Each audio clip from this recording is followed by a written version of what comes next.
மத்தேயு 14:5 ஏரோது அவனை கொலை செய்ய மனதாயிருந்தும் ஜனங்கள் அவனை தீர்க்கதரிசி என்று எண்ணினபடியால் அவர்களுக்கு பயந்திருந்தான். இப்போ ஏரோது ராஜாவுக்கு ஒரு அதிகாரம் உண்டு. அவன் சிற்றரசன் தான், ரோம சாம்ராஜ்யத்துக்கு கீழே இருக்கக்கூடிய சிற்றரசன் தான். ஒரு பகுதியை அவன் கையில் கொடுத்துட்டாங்க. அவனுக்கு ஒரு அதிகாரம் உண்டு. யாரையும் நினச்சா கொல்லலாம், அப்படி ஒரு அதிகாரம் அவனுக்கு உண்டு. அவன் நம்மளையே, நம்முடைய தனிப்பட்ட வாழ்க்கையே அவன் குற்றப்படுத்திட்டான். அதனால் இவனை கொன்னுடணும் அப்படின்னு விரும்பினான். ஆனால் கொல்றதுக்கு பயந்தான். ஏனென்றால் ஜனங்கள் அவனை தீர்க்கதரிசி என்று எண்ணினபடியால் ஜனங்களுக்கு பயந்திருந்தான். இதுதான் ஒரு அரசாங்கம், ஒரு அதிகாரியினுடைய மனசு. நல்லா கவனிங்க. ஜனங்கள் ஒருவனை நல்லவன் என்று எண்ணினால், ஜனங்கள் ஒரு மனிதன் மீது நல்லெண்ணம் கொண்டிருந்தால் அவனுக்கு தீங்கு செய்வதற்கு அரசாங்கம் பயப்படும். இதுதான் சோசியாலஜி, இதுதான் சைக்காலஜி, இதுதான் அரசாங்கத்தினுடைய ஒரு போக்கு. இதுதான் சட்டத்தை வைத்துக்கொண்டு அவர்கள் செய்யலாம், ஒரு விஷயத்தை செய்யலான்னு இருந்தால் கூட செய்ய மாட்டாங்க. ஏன்னா ஜனங்க யோவான் ஸ்நானகனை தீர்க்கதரிசி என்று நினைக்கிறார்கள். இன்னொரு இடத்துல நம்ம வாசிக்கிறோம், இயேசுநாதர்கிட்ட கேட்குறாங்க, ஒரு அடையாளத்தை எங்களுக்கு காட்டணும், எந்த அதிகாரத்தினால் இதை செய்கிறீர் எங்களுக்கு சொல்லுங்க. இயேசு சொல்கிறார், நான் சொல்கிறேன், ஆனால் நான் ஒரு கேள்வி கேட்குறேன், அதுக்கு நீங்கள் பதில் சொல்லிட்டீங்கன்னா நானும் பதில் சொல்கிறேன் அப்படின்னாரு. யோவான் கொடுத்த ஞானசானம், யோவான் ஸ்நானகனுடைய ஞானசானம் மனிதனால் உண்டாயிட்டா தேவனால் உண்டாயிட்டா? மனிதனால் உண்டாயிட்டுன்னு சொன்னால் ஜனங்க அப்போ உயிரோடு இல்லை யோவான் ஸ்நானங்க. மனிதனால் உண்டாயிட்டுன்னு சொன்னால் யோவான் ஸ்நானகனை ஜனங்கள்லாம் தீர்க்கதரிசின்னு சொல்லி மதிச்சிட்டு இருக்காங்க, நம்மளை கழுத்துக்கு அடிச்சிருவாங்க. தேவனால் உண்டாயிட்டுன்னு சொன்னால் அப்போ நீங்கள் அந்த ஞானசாரத்தை எடுக்கலான்னு கேள்வி கேட்பாரு, பதில் சொல்ல முடியாது, தெரியாதுன்ட்டாங்க. அதனால் ஒரு மனித தயவு அல்லது மனித செல்வாக்கு அது ஓரளவுக்கு நம்ம வாழ்க்கையில் நமக்கு உதவியாக இருக்கிறது. ஆனால் தற்காலிகமாகத்தான். பின்னால் நயவஞ்சகமாக யோவான் ஸ்நானகனை கொலை செஞ்சிட்டாங்க. அதை குறித்து பின்னால் நம்ம தியானிக்க போகிறோம். நமக்கு தெரியும், இந்த மனித செல்வாக்கு, மனித தயவு நமக்கு ஓரளவுக்கு உதவி செய்கிறது, நம்மை ஓரளவு பாதுகாக்கிறது.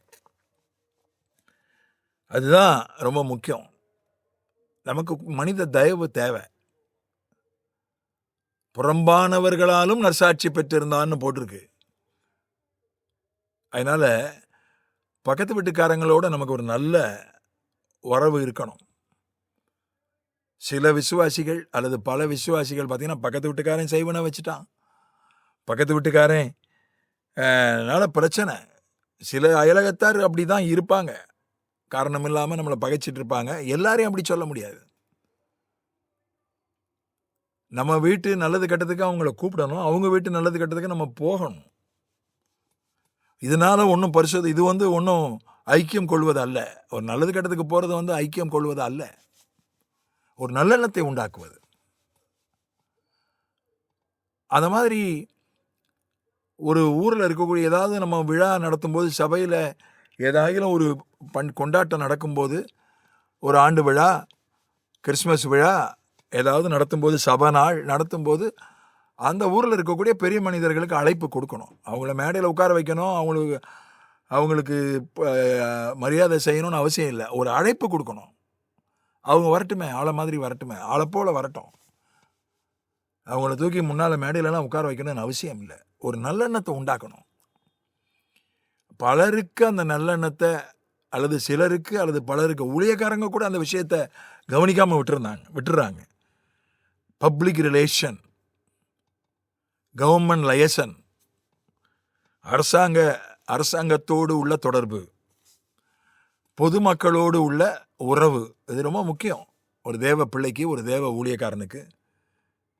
யோவான் ஸ்நானகனை ஒரு தீர்க்கதரிசின்னு ஜனங்க எண்ணுனாங்க. அதனால் ஒரு ஆண்டவர் இந்த மனித தயவில் அதிகமாக விருத்தி அடைந்தார். அவருக்காக பேசுனாங்க. பிலாத்து மனைவி சொன்னா, அவர் நீதிமான் விட்டுருங்கன்னு சொன்னான். பிலாத்து மனைவி சொன்னா. அதனால அவரு இறந்த போது நிக்கோதேமுவும் அரிமத்தியா யோசேப்பும் உயர்ந்த பதவியில் இருக்கிறவர்கள் வந்து செலவு பண்ணி அவரை அடக்கம் செய்தார்கள். அவர் மரித்த போது ஐஸ்வர்யவானோடு இருந்தார்னு 53 அதிகாரம் ஏசாயாவில் படிக்கிறோம். அவர் மனித தேவையில் அதிகமாக விருத்தி அடைந்தார். அதனால அந்த ஜனங்களுடைய நல்லெண்ணம், நமக்கு தேவ கிருபை தான் முக்கியம். தேவ கிருபைக்கு அடுத்த மாதிரி மனித தயவு நமக்கு தேவை. தெரிஞ்சவங்களை பார்த்து ஒரு புன்னகை பூக்கலாம், வாழ்த்துதல், ஹலோன்னு ஒரு ஹலோ சொல்லலாம், ஒரு ஹாய் சொல்லலாம், ஒன்றும் தப்பு இல்லை. அயலகத்தார், உடன் வேலை செய்கிறவர்கள், ஒருத்தவங்க தெரிஞ்சவங்க தான் ஒரு ஸ்மைல் பண்ணுங்க. இதில் ஒன்றும் குறைஞ்சி போயிட மாட்டீங்க. ஒரு நல்லெண்ணம் உண்டாகும். நீங்கள் நான் வசித்த ஊர்களிலெல்லாம் என்னை பற்றி கேட்டு பாருங்க. நான் அதிகம் ரொம்ப வேகமாக பழகிற ஆள் கிடையாது, அதிகம் பேசுகிற ஆள் கிடையாது. என்னை பற்றி சொல்லுவாங்க நல்ல மனுஷன் அப்படின்னு சொல்லுவாங்க. வேற ஒன்றும் சொல்ல தெரியாட்டாலும் சொல்லுவாங்க நல்ல மனுஷன் சொல்லுவாங்க. பக்கத்து வீட்டுக்காரங்களை பட்டு கேட்டு பாருங்க, உண்மையான கிறிஸ்தவன் சொல்லுவாங்க. அந்த மாதிரி ஒரு நல்லெண்ணத்தை ஆண்டவர் நமக்கு கட்டளையிட விரும்புகிறார். அது நமக்கு ஓரளவுக்கு உதவி செய்யும். அதன் மூலம் கர்த்தர் நமக்கு உதவி செய்கிறார்.